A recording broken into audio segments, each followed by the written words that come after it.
Good morning, everybody. I hope this video finds you well. Today, I want to talk about something that I don't think anybody else ever talks about, but I've been thinking a lot about it, and it's the presence that there's no such thing as time. If you're following me and you're following Metallic Man, you know that the concept of time as an arrow is simply our consciousness being aware that as we move upon this pre-life, this pre-world, this pre-birth world line template, that it appears that there's a time, but things are really timeless. And what that means then is that while we're on this timeline, we can have glimpses of all these other times that we just muse about without giving any conscious direction to. And then in the future, maybe we have a deja vu moment. I get that a lot. When I was back, maybe in my 20s, and I would doodle, I kind of would doodle these things, all kinds of doodles, and one of them were characters. I was making these like little symbols, because at that time I did a lot of sketching for design and project management and developmental systems, and I would develop my own little symbols to represent other things. If I want something to go up, I would make a right angle, would put a little line there that would say like a foot goes up. And if I want something to go down underneath something, well, I would just make like a T and then put a little mark there saying go under. It wasn't until 30, 40 years go by that I realized that those little symbols that I was drawing are actually Chinese characters. Something I wouldn't see for another couple of decades. And it's not just that, guys. It's not just that. Right now, there's this development going on about all these lava tubes in the moon. These are huge, huge tubes. I mean, you could fit a city in these things, and they're crisscrossing the moon's surface. And when I was in high school, I was always sketching and doodling, and I was doodling these underground habitations within these tubes.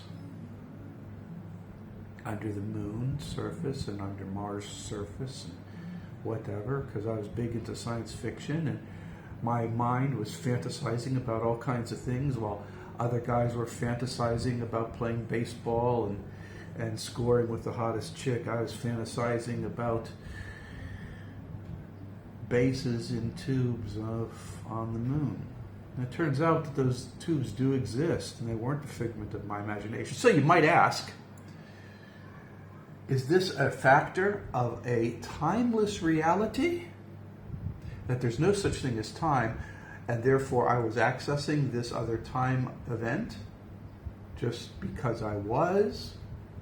Or perhaps I was generating this discovery of these tubes through my conscious mind. Unknown. Could be either. Does it matter what the mechanism is? Well, maybe it does. It's something to think about. You might wonder why all our memories are gone when we're born.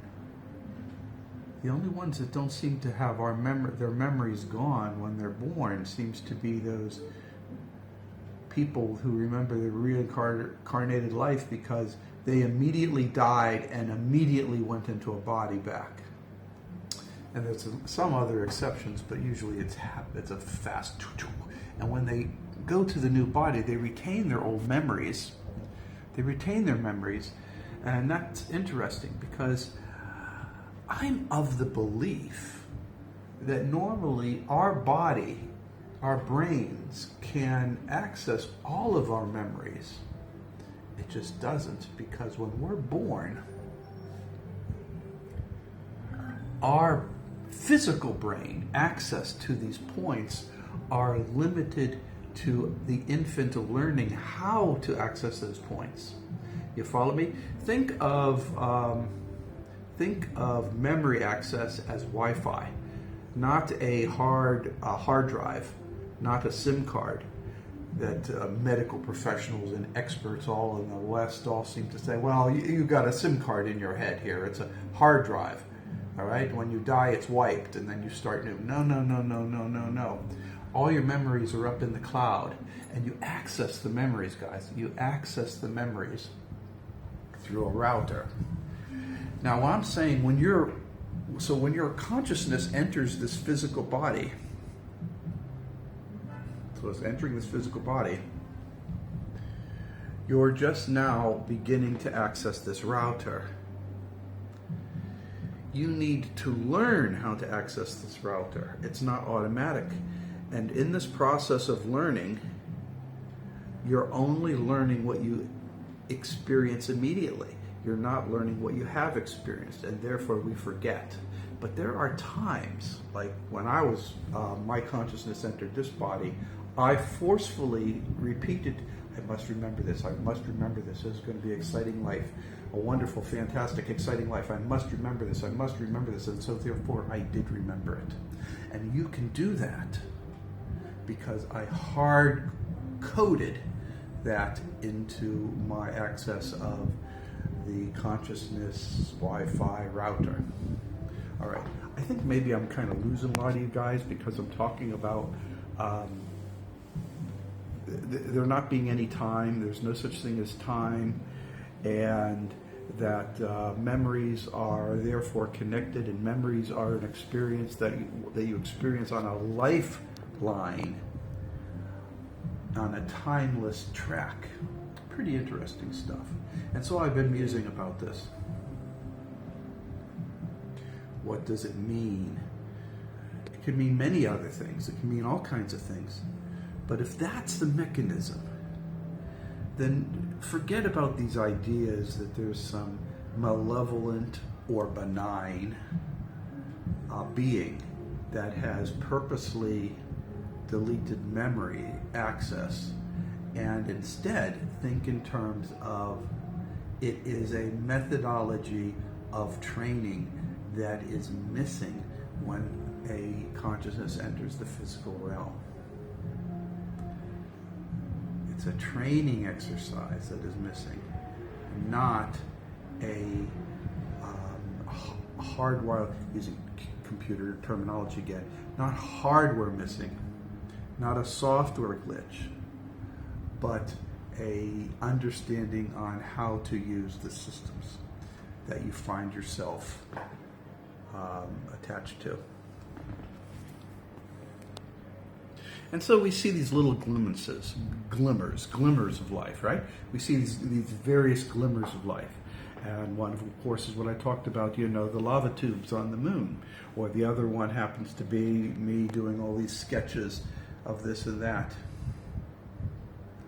And if you have the ability to access memories, then you also have the ability to access any points throughout your entire consciousness existence. And therefore, you will know the future and you will know the past as far as our realm of experience. And I am completely convinced that our realm of experience for consciousness, because you are consciousness, your realm of experience is limited to what you know. And therefore, if it's too alien, like you were an insect in another life, it's too alien for you to recall anything. But if it's a human like what you are right now, maybe you can recall other things.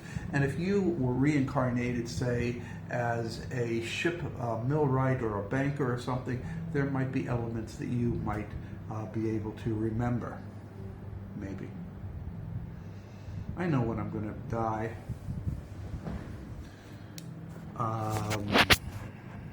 I have this ability to precognate myself. So I know what's going to happen. I know what it's going to be like for me. I'll be in the hospital room and I'll be pretty frail, and I'll just pass on. It's not going to be horrible. It's not going to be terrifying. It's not going to be anything like that. It'll be okay. And not that I wanted to talk about these kinds of things. Nobody wants to talk about these kinds of things. But just to know that the mere fact that I can precognate tells me that this reinforces to me, not tells me, but reinforces to me the simple reality of our existence is one of consciousness entering in different vehicles. And with that, people, take care. Hope you enjoyed this little spiel. Remember, guys, I believe in you. Bye-bye.